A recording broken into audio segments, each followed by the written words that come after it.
Bab 414. Jangan katakan apa-apa, ayo bertarung. Melihat Mileye yang pergi, Sermina Dugu tiba-tiba merasa sedih. Dia tahu bahwa selama ini Mileye dan adiknya sudah banyak menderita. Sebagai orang tua, rasa sakit terbesar adalah tidak dapat membantu anak sendiri. Mileye meninggalkan Infernal Purgatory. Begitu dia muncul di luar, sebuah cahaya besar menguncinya. Mileye menghentakkan kaki kanannya, cahaya pedang segera terangkat dari tanah. Boom! Sinar cahaya itu langsung hancur seketika. Pada saat ini, seorang pria tua muncul di depan Mileye. Pria tua itu hendak bicara, tapi sebuah pedang spiritual Hien tiba-tiba terbang keluar dari kotak pedang di belakang Mileye. Bas! Begitu pria tua itu membuka mulutnya, kepalanya langsung terbang keluar. Darah bercucuran. Mileye bersiap untuk pergi, tiba-tiba bayangan hitam melintas dari kejauhan. Mileye tiba-tiba menghunus pedangnya dan menebas. Serangan mematikan. Tebasan pedang ini membuat suara pedang bergema di langit berbintang dan mengguncang langit. Boom! Seluruh langit bergetar hebat, kemudian, sesosok orang terpelanting mundur. Orang ini tidak lain adalah Mileye. Mileye mundur hingga 100 meter juahnya. Begitu dia berhenti, ruang hampa di bawah kakinya langsung retak dan menyebar ke belakang dengan kecepatan yang sangat cepat. Mileye mendongak dan melihat seorang pria berdiri tak jauh darinya. Pria itu berusia sekitar 20-an tahun, mengenakan jubah panjang dan memegang tombak panjang di tangan kanannya. Tombak itu sangat panjang, seluruh tombak berwarna merah, ujung tombak ada jumbai merah. Pria itu melirik Mileye sejenak dan tersenyum sinis, jenius tahu pedang. Ternyata bukan apa-apa. Setelah mengatakan itu, dia berjalan ke arah Mileye. Mileye, aku adalah Alex Gu, calon kepala keluarga Gu. Hari ini, aku akan. Pada saat ini, Mileye yang tidak jauh tiba-tiba menghilang. Di langit berbintang, sebuah cahaya pedang melintas seperti bintang jatuh. Saat Mileye menghilang, raut wajah Alex Gu berubah drastis. Pedang ini sangat cepat. Pada saat ini, Alex Gu langsung menyingkirkan kesombongannya. Dia menggenggam tombak panjang dan langsung menghindari serangan. Boom! Seluruh ruang hampa bergetar hebat, kemudian, api yang tak terhitung jumlahnya keluar dari tombak panjang di tangannya. Dalam sekejap, lautan api muncul di depannya. Pada saat yang sama, dia mengangkat tombaknya dan langsung menusuk ke depan. Tusukannya ini seperti naga yang marah muncul dari laut, dapat menembus segalanya. Serangan pedang datang. Lautan api terkoyak seketika. Tombak dan pedang bertemu dengan cara yang paling brutal. Boom! Seluruh langit bergetar hebat, sesosok orang terus mundur. Orang ini adalah Alex Gu. Pada saat Alex Gu mundur, sebuah cahaya pedang warna hitam melintas. Pedang energi spiritual Hien. Di kejauhan, pupil Alex Gu tiba-tiba menyusut. Dia segera membantingkan tombaknya. Ruang hampa yang dilewati ujung tombak langsung terkoyak, sangat menakutkan. Pedang tiba. Bas! Tombak panjang langsung rusak dalam sekejap, pedang menembus tenggorokan Alex Gu dan darah berceceran. Di belakang Alex Gu, Mileye menunjuk dengan santai dan pedang energi spiritual Hien langsung disimpan masuk ke dalam menara penjara alam. Alex Gu terus menatap lurus ke depan, pedangmu ini. Perkataannya hanya sampai di sini, Mileye tiba-tiba berbalik dan menebas dengan pedangnya. Bas! Kepala Alex Gu langsung dipenggal. Mileye menusuk dengan pedangnya, pedang itu langsung menembus kepala Alex Gu. Saat berikutnya, dia menghilang ke langit berbintang yang luas. Begitu Mileye pergi, seorang pria paruh baya berjubah putih tiba-tiba muncul di lapangan. Di belakang pria paruh baya, berdiri seorang pria tua.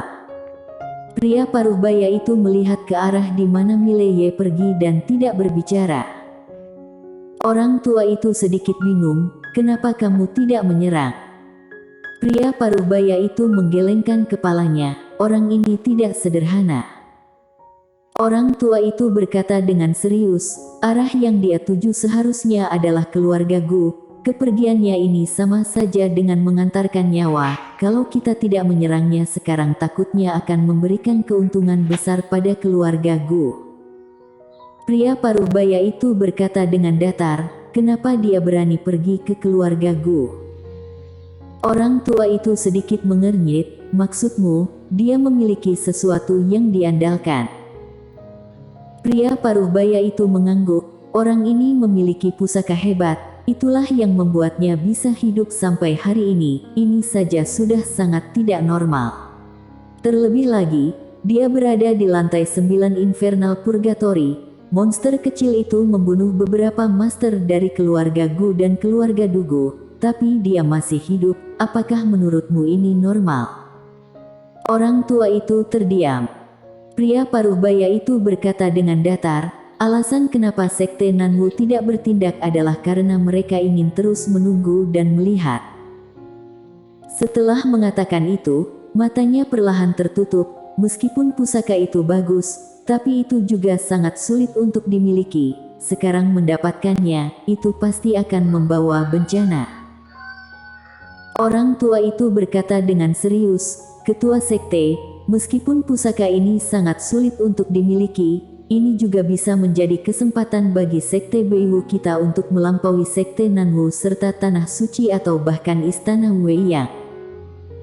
Pria paruh baya itu tersenyum dan berkata, apakah kamu sudah melihat akhir dari keluarga Dugu? Orang tua itu masih ingin mengatakan sesuatu, tapi pria paruh baya itu melambaikan tangannya dengan pelan, ayo pergi ke keluarga Gu, lihat bagaimana cara pemuda ini berurusan dengan keluarga Gu. 3 orang suci dari keluarga Gu itu tidak mudah dihadapi. Setelah selesai bicara, dia langsung menghilang ke langit berbintang yang jauh.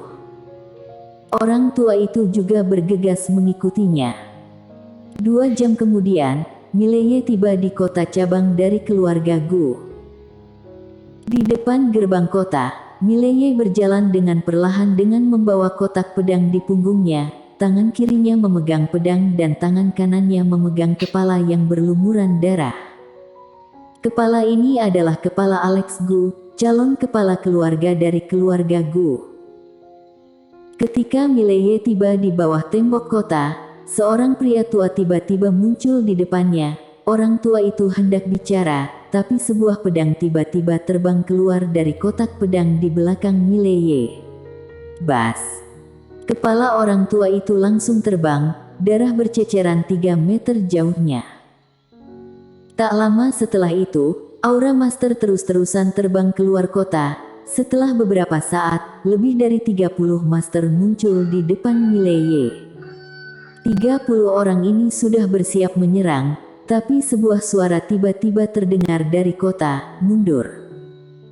Saat suara ini terdengar, seorang pria paruh baya muncul, dia adalah Bimo Gu. Bimo Gu berjalan hingga tidak jauh di depan Mileye dan berkata sambil tersenyum, aku tahu kamu pasti akan datang, kamu. Pada saat ini, Mileye tiba-tiba menghilang, Bimo Gu sedikit menyipitkan matanya, lalu mengepalkan tangan kanannya erat-erat dan meluncurkan pukulan. Boom! Saat pukulan itu diluncurkan, pedang Mileye berhenti ketika berada beberapa meter darinya. Di sekitar mereka berdua, ruang hampa terdistorsi. Tangan kanan Bimo Gu tiba-tiba berputar ke depan. Boom!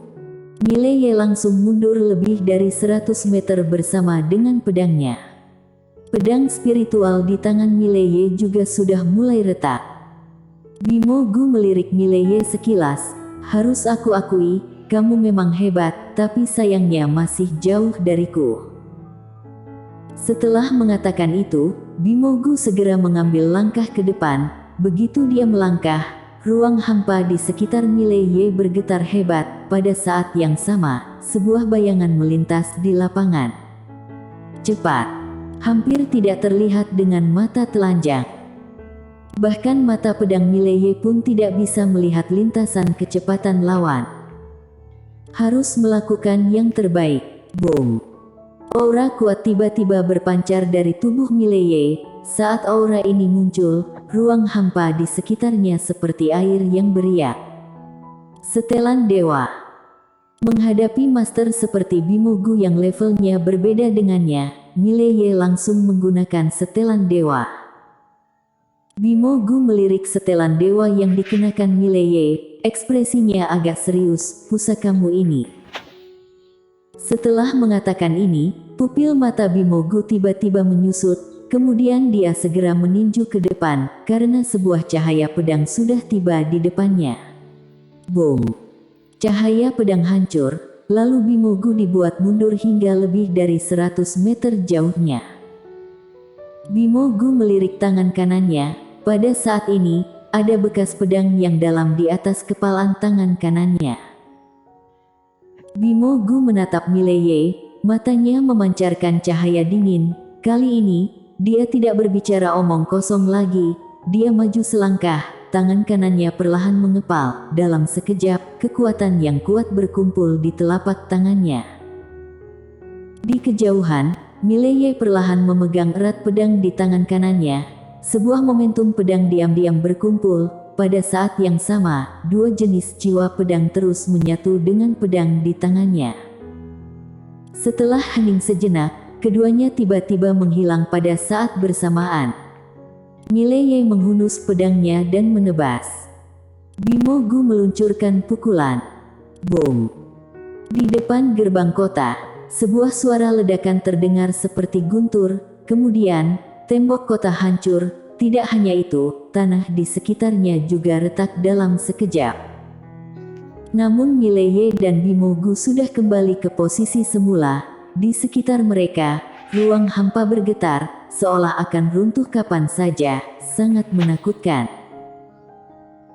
Bimo Gu menatap Mileye, dia perlahan mengangkat tangan kanannya, telapak tangannya dibuka, di sekitar, kekuatan sumber energi yang tak terhitung jumlahnya berkumpul ke arah telapak tangannya. Perlahan-lahan sumber energi ini berkumpul di tengah telapak tangannya dan menjadi tombak panjang. Saat berikutnya, dia menghentakkan kaki kanannya dengan pelan. Bas! Bimo Gu berubah menjadi bayangan dan menghilang di tempat. Di kejauhan, Mileye tiba-tiba menghunus pedangnya dan menebas. Pedangnya langsung menebas tepat di atas ujung tombak. Dua kekuatan yang kuat berkumpul di satu tempat. Boom! Suara keras tiba-tiba terdengar, kemudian, mereka berdua terpelanting mundur. Ketika Mileye mundur, pedang terbang tiba-tiba terbang keluar dari kotak pedang di belakangnya. Ketika muncul kembali, pedang itu sudah berada di depan Bimo Gu. Pedang ini muncul dengan terlalu tiba-tiba, Bimo Gu tidak bisa menghindar tepat waktu. Dia menekan tangan kanannya ke depan dan langsung menghadang pedang itu dengan telapak tangannya. Namun, ketika telapak tangan kanan Bimo Gu baru saja menyentuh pedang, ekspresinya berubah drastis. Kemudian, telapak tangan kirinya menebas ke arah pergelangan tangan kanannya. Bas! Setengah lengan kanan Bimo Gu langsung terbang keluar. Dan setengah lengan yang terbang keluar sudah berubah menjadi gumpalan darah hitam. Bimo Gu menatap Mileye yang berada di kejauhan. Ada sedikit ketidakpercayaan di matanya. Energi spiritual Yin. Kamu bahkan dapat memadatkan energi spiritual Yin seperti itu menjadi pedang. Kamu. Pada saat ini, beberapa pedang tiba-tiba terbang keluar dari belakang Mileye. Sangat cepat. Melihat adegan ini, raut wajah Bimo Gu berubah drastis. Dia terus mundur hingga ke pusat kota, dan semua tempat yang dilalui pedang energi spiritual Yin langsung hancur. Sangat menakutkan. Akhirnya, setelah mundur lebih dari 300 meter, sebuah cahaya keemasan tiba-tiba melintas dari samping dengan kecepatan yang sangat cepat dan langsung menghantam pedang energi spiritual Yin Mileye. Bum bum bum. Tiga bilah pedang energi spiritual Yin dipaksa berhenti begitu saja. Miley menoleh dan melihat, tidak jauh di sebelah kanannya, muncul dua orang tua, keduanya tidak lebih lemah dari Bimo Gu. Salah satu orang tua itu menatap Miley dan hendak bicara, tapi pada saat ini, Miley tiba-tiba menggelengkan kepalanya. Jangan katakan apa-apa, ayo kita bertarung, bukan aku yang membunuh kalian, maka kalian yang akan membunuhku. Setelah mengatakan itu, telapak tangan Miley tiba-tiba terbuka, sebuah kumis naga diam-diam terbang keluar, segera kumis naga menghilang ke langit yang luas. Bersambung.